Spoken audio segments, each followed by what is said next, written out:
So hardening off my plants, I come out and look what's in my plant tray. Oh, I just cannot do snakes. I gotta figure out how to get them out of there.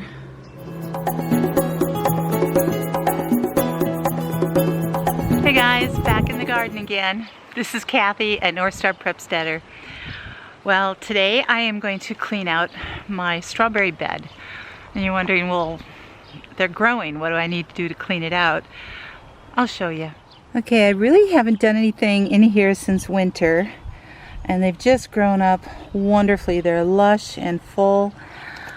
You can see that I've got some blossoms here, as well as some berries starting.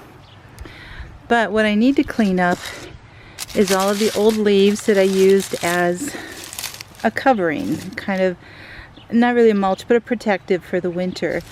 And then I need to go through and make sure that there are no runners that have started. And then we have a few bare spots that I want to fill in with a couple of plants.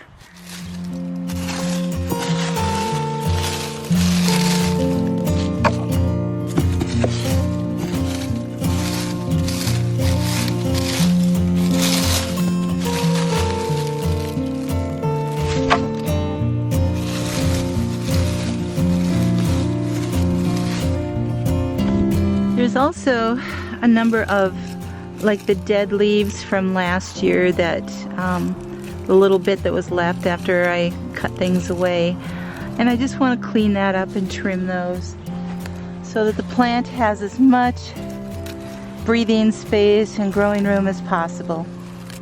So I'm just taking my little garden shears and trimming that off. The less dead matter that you have in your garden, the better.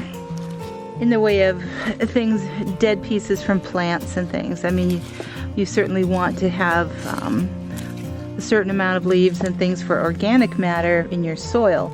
But if you have just dead parts of plants that are laying around, that actually can breed disease. So I try to keep it as clean as possible.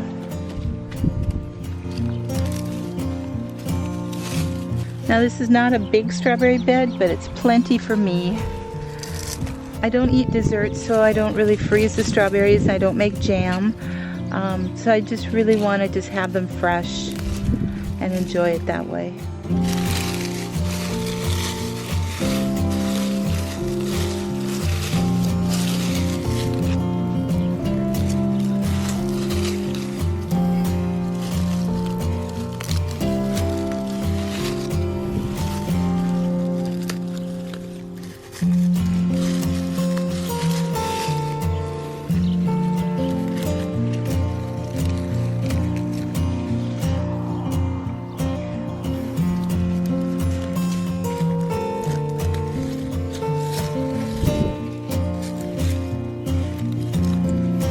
When you've got everything matted down there and it's moist and old stuff, this is one of the things that can appear.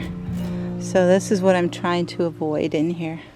It's also one of the reasons that straw really is best. I just didn't have access to it. But if I can get these out of here right away in the spring, they should be fine.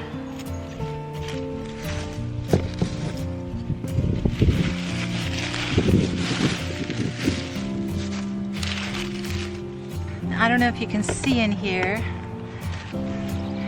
but in keeping them a little bit smothered, some of the lower leaves are turning yellow. So that just means that they're not getting enough air down here. And I want these plants to flourish because they're looking great. And I want them to produce some really, really great berries. So I love strawberries. And strawberries are just so good for you too. Now I will mulch them, but I'll use a different product to do that with. Hey, we got some good worms in here, that's good. And I'm gonna work the soil just a little bit in between the plants. Try not to disturb the roots too much. Okay, things are cleaning up very nicely in here. I want to teach you a little bit. So if you've never grown strawberries, and you want to, or you're growing strawberries and you're having a hard time with it, there's a couple things to look for. One, I planted these berries last year at the beginning of the summer. They had already been well-established roots from the summer before, and so I planted them as a bare root and got them started. On the first year, you want to pick off any blossoms that come forth so that you can allow the plant to establish the roots and the whole plant. This is the second year. The other thing you want to keep trimmed off are runners too. So I continue to want to keep these going. These plants are already, oh goodness, 13 or 14 inches high, which is really nice. And you know what? I don't know if they're determinate or indeterminate. Determinate would be what we call June bearing plants. And so they're either June bearing or ever bearing. Ever bearing will continue to put out a little bit of fruit all season long. June bearing puts out a huge amount of fruit right in June. So one of the things you want to look for are runners. You've got this stem coming out with this kind of configuration. Now these are leaves and new flowers and buds, so this is a really good stem. You want to keep that. Right over here you see another one growing out, but this is going to be a runner, which means that it's going to stretch out and plant itself like this one did. See if you can see this here. So generally they come out from the base of the plant. Now we've got this one, looks like it might just be a leaf, which is fine, just leave that. We've got this one that was a runner, and see what it does? At the end of the runner, at some point, it will sprout out to begin another plant. The little roots come from these nubbins right here. And as it runs out along the ground, it will stop at that point, and then it will actually put its roots down right there and start a whole nother plant and a root system. Now, next year, when it's my third year, I will probably do that to start some new plants and establish them. Really, a plant is really only really good for about 3, maybe 4 years, and you want to get some fresh plants in there because they do start to wear out. So if you are ready to do that for the following year or in 2 years, do start some new plants. You have to be careful though not to overcrowd your bed, otherwise it causes disease. The production isn't good at all. So this is a good sign with these coming out. If you went back into the ground, I got a nice big fat worm there. But these runners, you have to keep track of these runners all summer long. And I just clip them off and throw that away. So then the plant can have a chance to grow, because you want the energy to go into your plant in producing fruit, not into all the runners and starting new plants and everything else, because that takes a lot of energy out of the plants. It saps a lot. So this one, even though it's a new little plant, I'm going to cut it off and compost that. So things are looking pretty good around here. I'm cutting off all the old stuff, trying to clear things away, turning the soil in between the plants a little bit so it can absorb moisture better. And here is another runner. I can tell because of how it looks. So I still have some old leaves in here. It is a bright sunny day today. It's warm, it's almost 90. It's supposed to cool down, some storms tonight coming through, so I would like to have this all taken care of and done by then. I've planted strawberries in many different places. I had like a 50 by 6 foot row. I had it like on the other side of my clothesline, right in here, dug out. I had tilled it and worked it and had straw down and mulch and all kinds of things. I worked so hard. I mean, it had weeded through everything and taken everything out. But it was like every year the weeds and the grass just grew up so prolifically. It grew up a lot. The grass and the weeds grew up like crazy through it, and it was choking out my strawberries. It was hard to keep it maintained along with my main garden, and it was frustrating.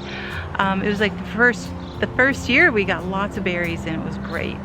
And that was many years ago. That was like 20 years ago I had that. So I tried that for 3 or 4 years, and it was just more work than what I could handle. So when you're trying to establish a strawberry bed on fresh ground, you know, that's been sod before, it's been grass, I would certainly prepare it well, at least a year ahead of time. Yeah, to dig it up and to get rid of the weeds, and to put black plastic down, mulch it heavily, and all this kind of stuff, get everything killed underneath it. And then I would build a raised bed, if possible, with a barrier underneath that, so that that grass and those weeds do not come up, because strawberries love it. They really, really like that kind of environment. I've tried strawberries again a couple times in one of my other beds here. The last one was maybe about 3 or 4 years ago, and none of the plants came up. So I figured I just got a really bad batch of plant roots and everything.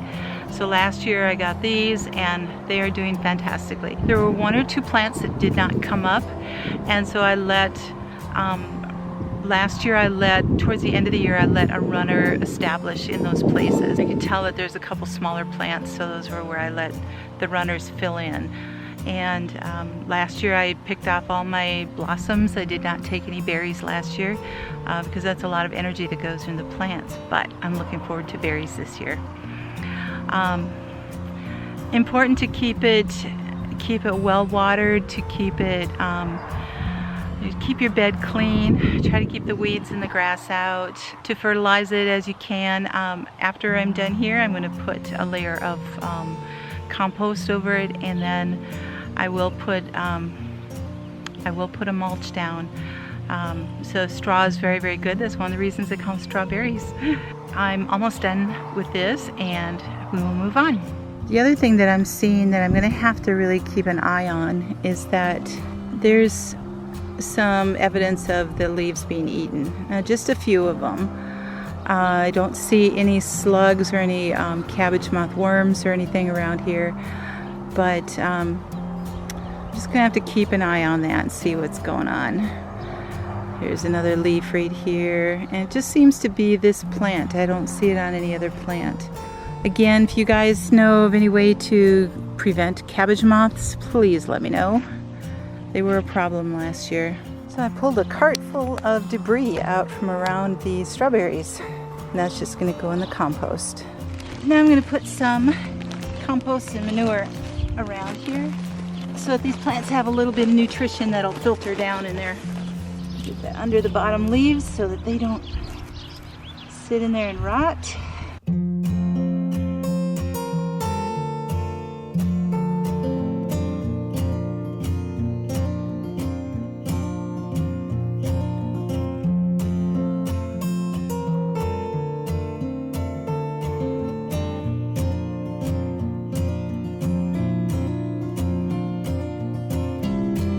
Okay, I have the strawberries all cleared up, the runners trimmed, all the old leaves out of there. Some of them, of course, I couldn't get out, so I just incorporated those into the soil, which is good. I have a layer of compost and manure on there so they can start getting some fertilizer. Now, I was reading through the winter about borage, that, I don't know if it's borage or borage, but the French would say borage, like portage, borage. Sorry about the little squirrel. Yes. Anyway, I found out through the winter that those are a good companion for strawberries, that they will, I guess, help keep some of the pests away and stuff like that. So we shall see. So I planted quite a bit of borage this year. I'm going to put some around the strawberries and some around the tomatoes and things like that. So anyway, I'm going to put, my bed is 3 feet by 6 feet, which is really a small bed, but it's going to be enough for me. Like I said, it's just my fresh consumption, and that's what I need. So I'm going to put some borage plants, 3 at each end, and I'll see if I have other plants left over after I've got everything planted. I have a little bit of room. I could tuck some other stuff in here too. So, these plants are not looking the healthiest because they've been in here for a while, and there's not much soil in here. I did not transplant them to a bigger container because truly I did not have enough room, and I did not know that we were going to be having such a late planting season.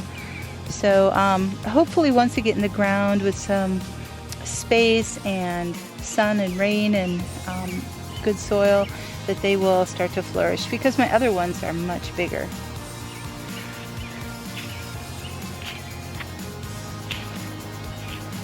Oh my goodness, so many worms in here. It's great.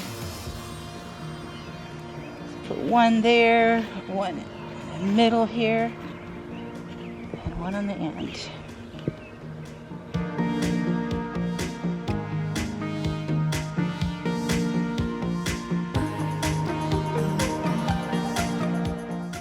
Strawberry blossoms are so pretty. They look like apple blossoms in a way. But look at these clusters that are going to come through.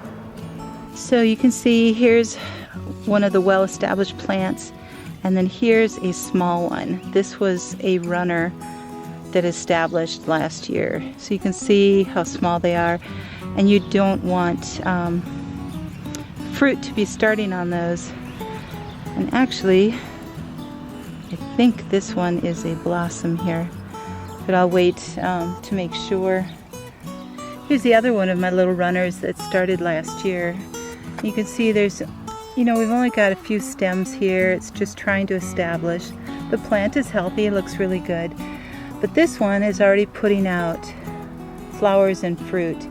So I'm going to cut that one off so that the energy is not going into there, because I want this plant to thrive and get big and strong and produce lots and lots of berries.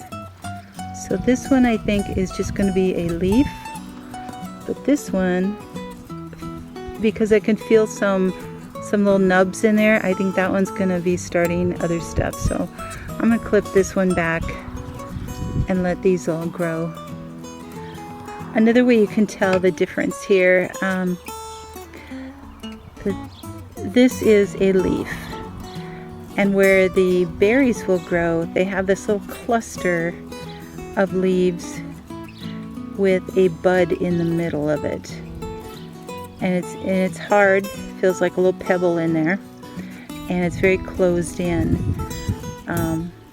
So that becomes, the little greens around there become your strawberry cap, and and this is a leaf, and that's fine. But this one had 1, 2, 3 berries that we're going to start.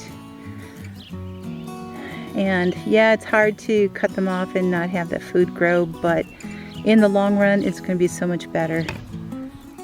Well, there we have the strawberries all ready to go for some good production. I do need to mulch yet, but mulching will be in another video that I will be getting out very, very soon.